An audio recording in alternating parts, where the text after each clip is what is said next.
dyan kasi pinapausog dito.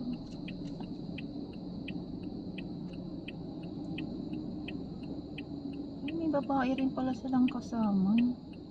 Sa bagay.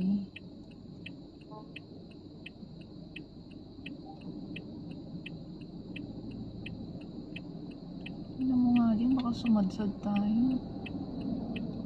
In-adjust kasi nila yung cone eh. Ibabaan mo na be, parang awa mo na. Ay, Diyos ko Lord.